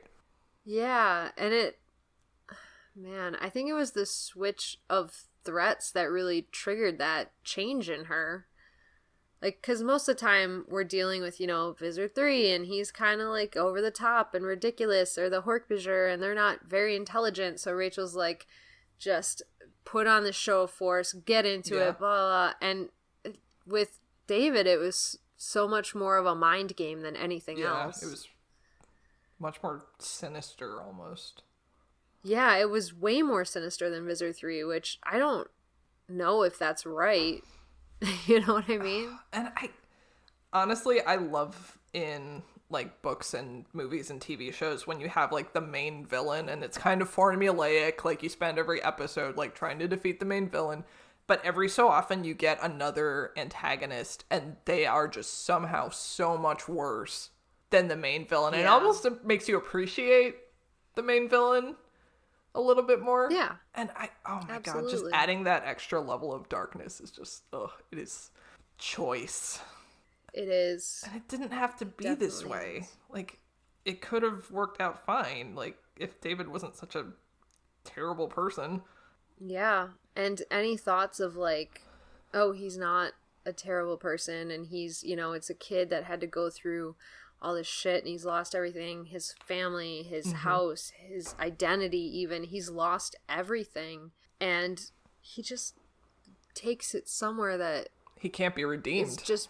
he can't be redeemed, and it's purely on him. Like, he blames everyone else for his problems. You did this to me. You made me lose my family. You did that. And it's like, yeah, but in every situation, you could have chosen to do the right thing or to be a better person or to rise above the situation, and you instead chose to be this. Yeah. And I'm so disgusted at all the times Cassie tried to comfort him. Not at her. Yeah, yeah. But just, he's disgusting. Yeah. Those parts definitely made my stomach churn. I'm like, don't. Oh, man. Yeah. And I feel like, I don't know if this is important to say, but I'll try to articulate something here. But I don't want to say like, oh, like, Kay Applegate had this perfect story, this perfect writing style. Like, we can't criticize some of the decisions she made, but this is one of the books that I read where I'm like, I hate so much about David. I agree with like everything that the Animorphs decided and did, and looking at it, I feel like I should have something to say, like, well, you know, they didn't have to do that to David, or they could have done this, or they could have done that, and it wouldn't have to lead to this terrible decision that is basically as good as, if not worse than, murder. But I don't feel any room to criticize her in here. Like, the way it was written, I guess I fell for it, you know? Yeah, no, I feel the same way. Like, yeah. Well, I think one of the other things that we wanted to talk about a lot was Rachel becoming introspective. Yeah. And I know you had a lot on loved that. I don't know. Maybe because she was so introspective in this book, that's why this is probably my favorite Rachel book to date. I don't know. I know it must have been being introspective doesn't come naturally to her, and it's interesting that this is what it took for her to become that. Yeah, and the fact that when she started being introspective, she didn't like what she saw. Yeah. Which was an interesting narrative to read through. Mm-hmm. Like, she's conflicted. I thought it was so interesting, like, in books leading up to this, the other characters were commenting on how Rachel had this kind of dark streak to her, and she had, you know, she would be the one who would be upset if the war were over. And to have Rachel actually confront that herself and not just, like, be like, oh, yeah, that's totally true. Like, you know, and, like, you and I have been kind of advocating for that, like, for as dismissive as the other characters were of her, you know, being like, oh, yeah, she loves the war, you know, she gets off on it, whatever. You and I are both like, but actually not, you know, she wants to be a normal kid. She, you know, there are aspects of her that want to be normal. And so it was really gratifying to have her weigh in on that. Yeah, it was. And I think the other part of that is that she was going through this internally inside of herself, but then when Jake actually verbalized it and gave that back to her, she didn't protest it. She didn't argue. She didn't cry. She just was so, like, she just gave him a hug. Like, she was like, you said it out loud. And that's, I think, all she needed in that moment was to be validated that these concerns were happening within herself. Yes. Which was an interesting reaction. Mm-hmm. And again, no resolution. Yeah. Like, I think in earlier books, she would have, you know, had the knee-jerk reaction of, like, no, I don't. Like, you don't know me. But, yeah, absolutely having him voice that to her and her kind of being like, well, you're not right, but you're not wrong. And interestingly, you saying that made me think of Jake's line, too, or Jake's attitude as well. Because in previous books, that would have been something that Jake kind of threw out at her when he was frustrated or when they were in a scenario where he needed to stress something to her. But I think this was the first moment that Jake stood up in front of her as an adult, as a leader, and very logically and calmly said, this is what I'm concerned about with you, and this is why you're worrying me. And Rachel, when challenged with that very logical, very adult way of discussing it, rose to the occasion with Jake. Yes. Which was interesting. I loved that. And I love that they had so many conversations together and scenes together. Because I feel like Rachel and Jake's scenes have been lacking in previous books. Yeah. And most of their interactions have been like, Jake says, don't do this, and Rachel does it, and Jake is frustrated. But, like, I sometimes I forget the fact that they're cousins, and they do have a relationship. We just don't get to see it very often. So I absolutely loved seeing it in this book. Yeah, and it was interesting to hear, just speaking of them having the relationships as cousins, we got kind of glimpses back along their timeline before this happened. And then we also got the update on how the family is interacting now, like how Rachel's family is kind of becoming distanced from the rest of the family because of the divorce, which is something we haven't seen in a while. And we also haven't seen a lot of interactions with Sarah and Jordan since the divorce happened. And I think in Rachel's last book, when I was like ranting and raving and getting really mad about her, I had mentioned that like I don't know how she got to be so combative, because she she got along with her parents and she was always very well loved, and she got along with her sisters, and like there was no abuse or neglect in, her family, and like basically the only major thing was the divorce. But she actually addresses that in this book, kind of like, like, I don't know how I got this way, like, and she looks back at her family and says like, okay, yeah, everything has been fine, so who was I before this? And I loved that. And when did I become this way, and why was I the last one to notice I became this way? Which are huge questions. God, I loved her so much in this book. I do too. I always do. And as much as I kind of want to distance myself almost from the decision making of how they took care of David, it's such an important book. I think this entire arc was very important for the team themselves and the character growth themselves. And it feels like a very distinct line in the sand where we've passed from these are middle schoolers fighting and doing their best to this is a fully formed team that now has an idea of what they're doing. Yep. It's a very stark contrast. And another thing that I wanted to get your opinion on here was we got a lot of Axe and Rachel interactions here, which have been very rare in the past. And I love them so much. Yeah.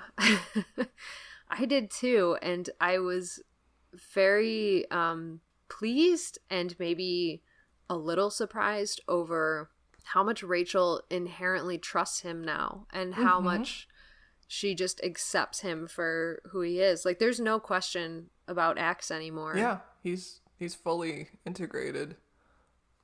Yeah, he and is. She was, not very trusting of him when he first joined. Like her and Marco, really. Yeah, and I feel like most of her interactions up until this point, as far as on like a team-to-team basis, have been kind of more with Marco and maybe more with like Tobias. So it was nice to see her have scenes with Axe, and kind of get a level of their relationship. It seems like more professional kind of between them. Yeah. Like we're both kind of warrior minded, and we both, have like a clear logical handle on the situation. And I loved in the beginning of the book when they're in the mall and she's kind of like telling him what to do, but not really feeling like great about it. She's like, I'm not the leader, so I feel weird telling Axe to go look over there. Yeah. Like, that's just great. Yeah. And I like how she tried to kind of like, she's like, I guess Jake's down, so it's up to me. And then she's like, no, that's not right. And before that wouldn't have even been a question. It's like, Jake's down. Okay, Axe, do blah, blah, blah. Like, yeah. It's nice to see her hesitate in that moment. Yeah. And I think it's also very telling that Axe wasn't like, hey, you can't boss me around. Like, who made you the leader? Right. Because I think strategy-wise, Axe was like, okay, I'm still on Earth. She knows them all. And, I'm going to listen to her because it makes sense. Yeah, but he still had absolutely no qualms about saying, hey, that's not a good plan, or this would be better in case there's a trap. And they played that off against each other very well. I appreciated that a lot. Yes. The only thing I'm bummed about is that we didn't really get a sense of Cassie and Rachel. Yeah. But it will be interesting to see what happens to them further on, because theoretically, Cassie should kind of be able to interact with Rachel more easily now that she's more of an adult and more logical, whereas Cassie has always been scared of her before because of how much of a loose cannon she was. Yeah. I'm really interested to see mainly how Rachel acts moving forward. But yeah, we keep bringing this up. I'm not sold on their relationship. Like, I absolutely feel that Rachel thinks of Cassie as her best friend, but we never really feel that that's totally mutual. So yeah, absolutely. I'm looking forward to maybe having them be a little closer, hopefully, because I like Friends. Hopefully, although, I mean, now that I'm kind of focused on that, like, Cassie's only really convincing relationship is with Jake within the team. Like, she doesn't really have a relationship with Marco. She doesn't really have a relationship with Axe, she and Tobias kind of go back and forth sometimes about morality, but it doesn't feel like a relationship per se. Yeah. So, I don't know. Maybe it's just Cassie being who she is, where she's just kind of aloof. Yeah. Well, I mean, I guess that makes sense with her character, because she, is like, I like animals more than people. Yeah, but she's also the emotional center of the group, so I feel like she should be doing... she would? Yeah, she should be doing some more of the heavy lifting. Yeah, that's true. I don't know. I want more from Cassie, I guess. Yeah, I agree.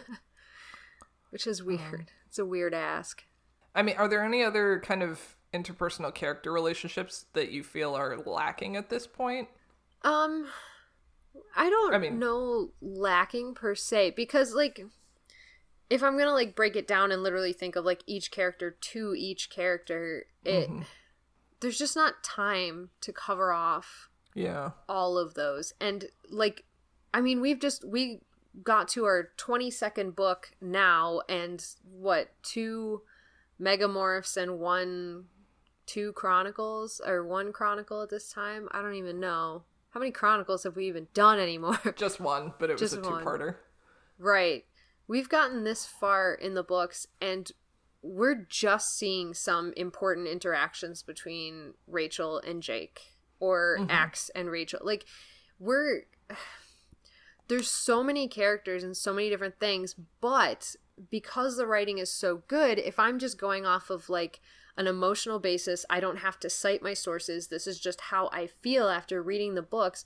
The only ones I really feel are kind of lacking are Cassie's. Like, I feel like Axe and Tobias have that deep connection, and Axe is now integrated into the team more or less with each character, and Jake kind of had relationships with everybody, but has now kind of risen above it to become the leader, and I accept that, and I expect that, and he still tries to maintain with Marco some semblance of a friendship, but it's also very much calculated, just like his leadership is. And Tobias has always kind of been a loner, so now every connection he makes feels significant. So with Axe and with Rachel, it's like we get these new feelings from him, and then he is very nice and very caring to the rest of the team. And Marco, he kind of is friends with everybody, and he just had that moment with Cassie where he was crying and thanking her, and I felt so much from him towards Cassie, but Cassie was kind of treated as this untouchable creature with some sort of power over morphing. She wasn't Cassie returning that emotion to Marco, and I think therein the problem lies. Sure. I kind of want to see some more Tobias Marco relationship. Yeah because I feel like the last major kind of interaction we had was book 3 from what I remember. That was the hatred one, but he remember kept coming to Tobias's defense throughout the books too. Like, he keeps saying, like, Tobias has it so rough, he has it so hard, and he is so brave for dealing with that. Even if it's not a direct interaction with Tobias, it cultivates some sort of sense of friendship. I guess I meant I want to see more, like, direct interactions with the two. Me too. I agree. So good. It want was to keep so reading. Good. I know. This was another one where I kept having to stop myself from reading ahead, and at points was like pulling the book away from myself, like to be like, nope, you have to take notes. It's just so intense. And I think probably one of the other huge aspects of this arc is that everything that just happened with David means fuck all to the war that they're fighting. Yeah, they were just basically undoing a mistake that... Yeah, the entire mission, this was a one-book mission in terms of the war. They destroyed a bunch of bungalows where there was important people staying. And that is it. That is all that happened with the Yeerks in this book. Yeah, the main focus was undoing David. Yeah.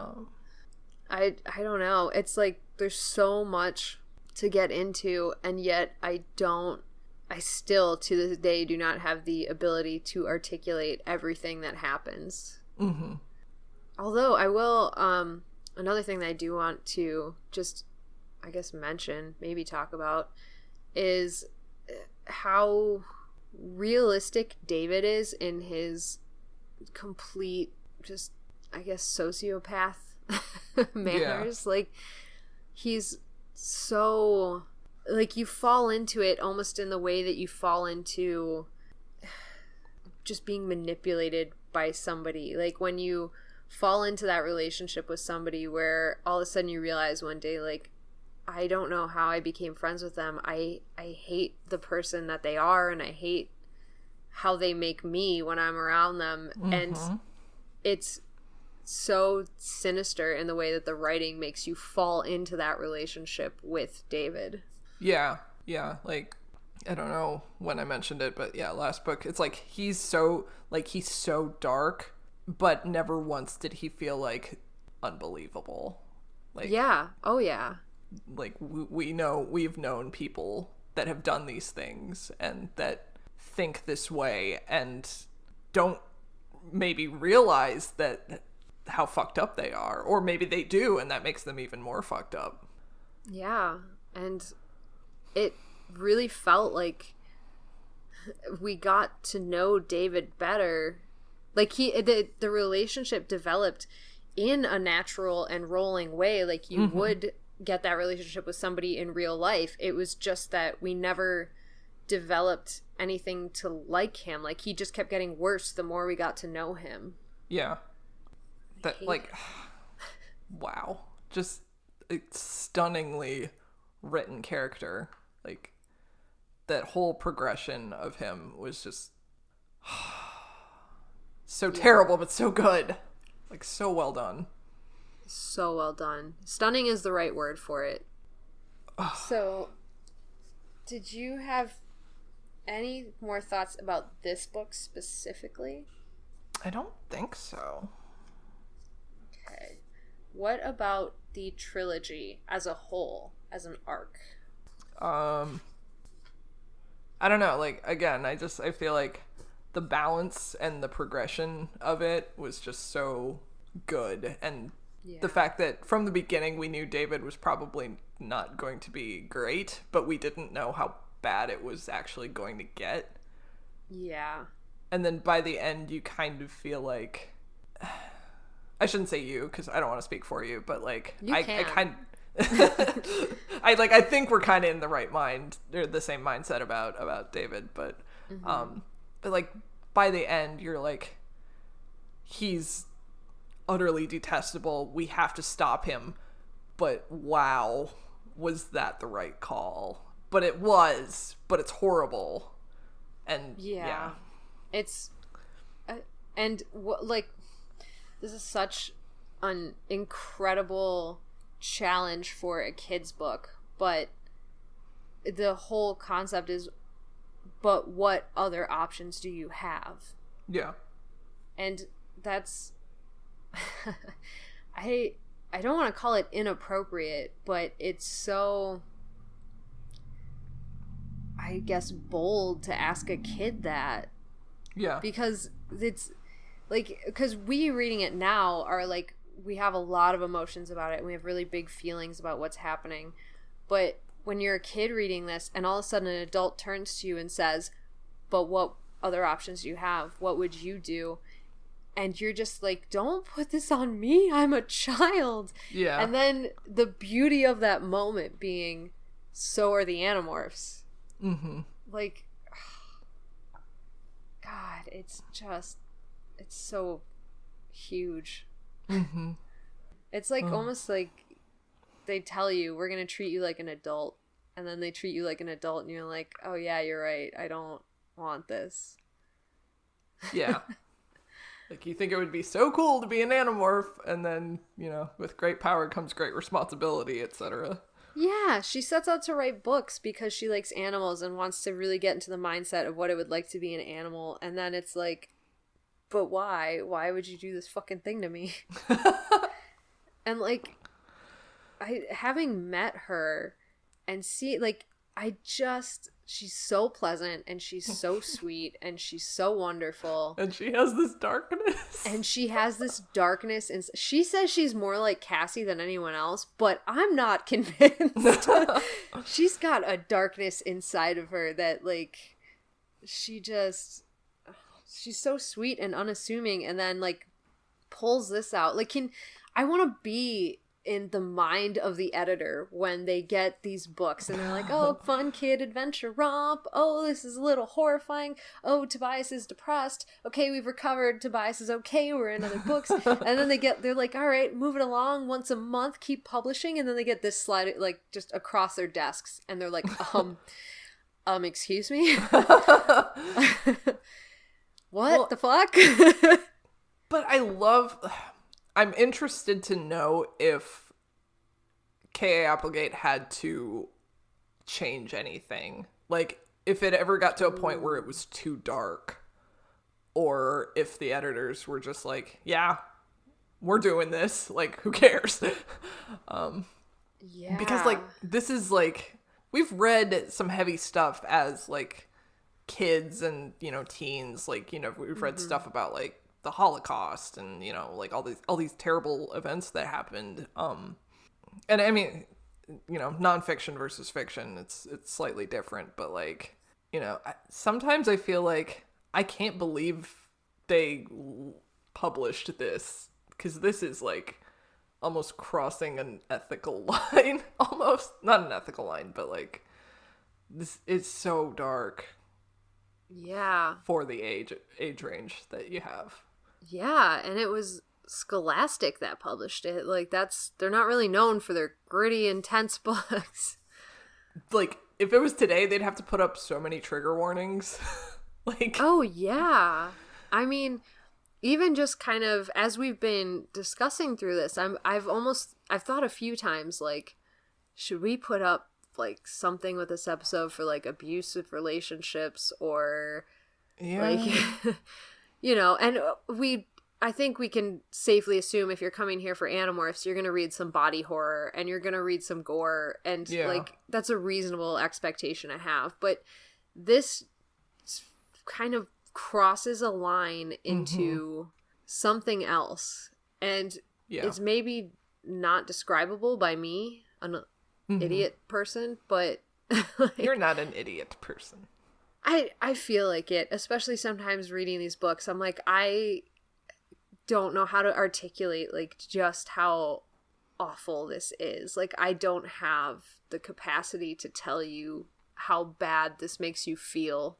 You just gotta experience it. And I feel really bad for the few people I know that are getting to know Animorphs exclusively through listening to this podcast. Oh no. Because, like, it's like the same thing I told Drew in Megamorphs 2. I wanted you to read the books. You didn't need to, per se, to get it, but I wanted you to read the books so that you could feel the nuances and the relationships and just how intense these get.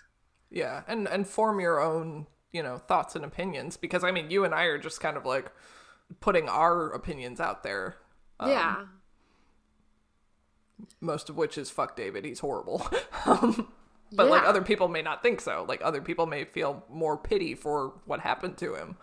Right. You know? And, like, and I've seen that, and I always feel, I think part of the reason that I say I'm, like, just an idiot person here is because I have seen arguments of, this was the wrong choice to make with David. This was the wrong way to handle it. And I always, like, I just keep coming back and I'm like, was it though? Like, I kind of agree. And I kind of, like, I don't see what other options they had. It was this or it was murder. And I don't necessarily think that, you know, him dying would have been the be-all, end-all, but I don't think the kids were ready to become murderers in this moment. And how can you tell a small child, like, these kids are all under, like, they're what, 14 at this time? Like, they can't even drive yet. You can't begrudge them the fact that they didn't want to become murderers. Like, I don't know. It just, I always feel like, I think that this was the way it had to play out. It would have been better if he had have died in the power lines before we knew Tobias was back. Yeah, that would have been convenient. Their hands weren't necessarily covered in blood, even though Rachel's would have been, and she hopefully would have felt the gravity of that because she would have in actuality murdered him. But I don't know. God, I just that line at the end where she's trying to get everyone to leave, when she says, "This will bother you guys, but it won't bother me." Like, oh my God. And the fact, this is what really fucked me up about that. The fact that they all know she's lying and then they leave anyways. Like, It's like they, not that they think it won't bother her, but they think that she can handle it, whereas they cannot. That's too much. They put too much on her in that moment, I feel. Yeah, and it's like she's offering to, you know, destroy part of herself so the others don't have to, and they're letting her. Yeah, and I think another side to this weird argument or whatever, this weird thought process, is that Rachel's original call to action to joining this war was to protect her friends and everybody like her friends who doesn't deserve to have their dads taken away from them or to be enslaved. Like, and she's never described as a loving character. She's not sappy. She's not expressive with her emotions, but she loves her friends so deeply and loves them so much that she will destroy herself 1,000 times over before she'll let them go through anything that might destroy them. Yep. And I think it means a lot, just going back to her and Axe and their relationship. I think it, like, Axe is there to keep track of time, but he really didn't, like, you could have kept track of time without him, probably. Like, you could have done something else. But, like, the fact that he's there with her, I don't know. And I don't even know what that means. Like, I don't either, yeah. I just, because Axe didn't have to stay. There was, like you said, he stayed to keep track of time, but that is not really why he stayed. Yeah, it seems like an excuse. Yeah, but I just don't know the reason that he did. Yeah. And it's kind of a weird choice, too. Like, it could have been Jake, which would have meant, like, you know, this was them kind of coming together. In the trenches, yeah. Yeah, in the trenches. It could have been Cassie, her best friend, who was there for, you know, moral support. It could have been Tobias, someone who she loves, who was there with her. But it was Axe. It could have been Marco, who probably had the exact same opinion as her about this. Yeah. And instead it was Axe. And this has to be going against every shred of Andalite honor that he has. This is not a situation that is acceptable. Yeah. Like, and he's very much against, like, making decisions for other people. Yeah, he is. And he's even kind of against making his own decisions most of the time. He wants to follow Jake. Yeah. I just don't know what it means. I have no insight to Axe's motives in this moment. I mean, again, maybe it's because they're both kind of like the warriors of the team. Yeah, but since he is. I don't know. And I don't think we ever really know exactly in this scenario, how it plays out, because I, to this day, have no idea why he chose that. Mm-hmm. Oh, man. I think we need a cheerful chaser after that, after this monstrosity. Yeah. Oh, yeah. Gosh. I mean, do you have any other thoughts, I guess? I don't think so. Okay. If anything, it's just looking back over the arc, and if I can picture it in my mind as having a color associated with the books, it got muted really fast. Yeah. Yeah. So, that's my last thought of the book. What about you? I think anything else I have to say would just be talking in circles again. So Oh, we did that for the last 40 minutes. I'm emotionally spent, I think. So I am too. And I definitely, after finishing this book, which to part the curtains a little again, I finished this morning before we started recording. I feel this weird, I walk around and it's kind of like a weird, everything's kind of dull because I'm just going through this over and over in my head and all these emotions, and it's so difficult. It's not your I read these voluntarily. I do this to myself. It's just, it's such, yeah, it's so rare for me, at least, to have these such intense emotions from a book like this, and to be able to reread it and still feel them at that volume. Mm-hmm.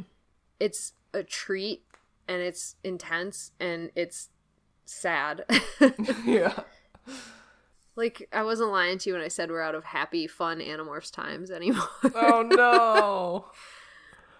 I mean, there's some times. Okay, I'll just have to hold on to those brief glimmering moments of Marco making a joke, or Axe doing something silly, or Rachel doing something amazing, or I don't even know. What's our star rating for this book for characters? Oh, good call. Oh no. Oh, God, they're all so good. Again, it's kind of like they're all so good and David's so shitty. Mm-hmm. So yeah. These ones make it really hard. I'm gonna say Rachel, Axe, Jake get 5 stars for sure. Yeah, and the other ones, I was thinking the same, and then I was thinking 4 stars for the other one, just because we don't really hear much from them in this book. Yeah, they don't do quite as much. Yeah, Visor 3 gets 2 stars again for his short appearance as Tony. Oh yeah, his short appearance of not doing anything. Yeah, he basically just gave up immediately. I like that about him. What a baby. What a baby. That guy that was in just his underwear and tuxedo, he gets 5+ stars. Yes. He wins most valuable NPC. Yeah, that's my ratings. Yep. I'm good with that. All right.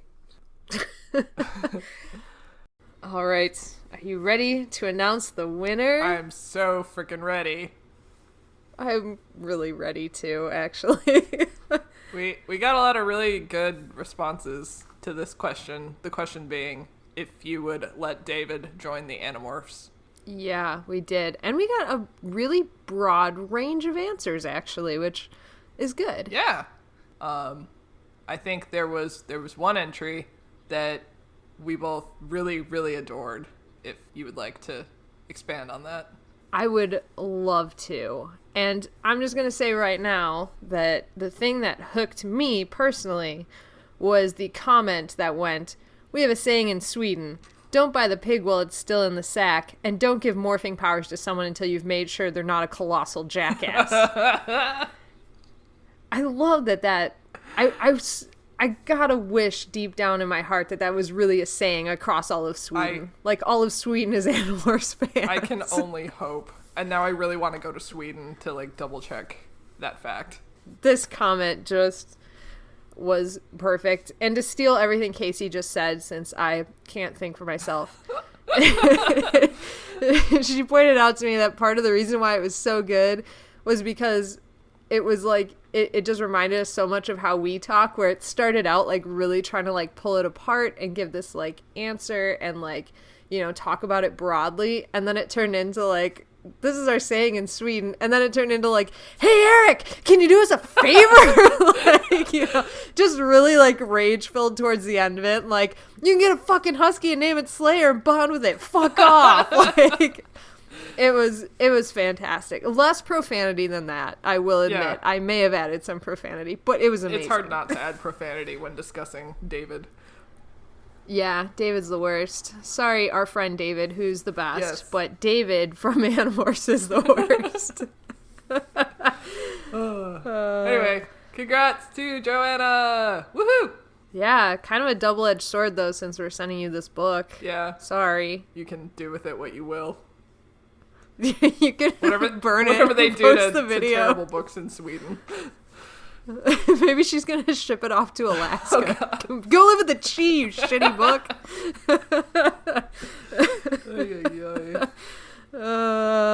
So yeah. Anyways. Yay. Congratulations, Joanna. Yay! After I just said all that shit. Alright. Mission accomplished. Mission accomplished. Good job, Joanna. Good job, everybody else. Bad job, David. Bad job, David. David, you did a terrible job. You should be ashamed. But we will be reaching out. You should be ashamed of yourself, David. How could you? But yeah, we'll be reaching out to everybody. Thank you guys, everybody who answered. It was awesome and fun and fantastic.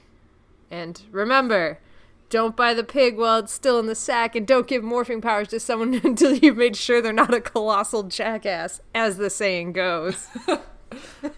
Wise words. From Sweden, our motherland.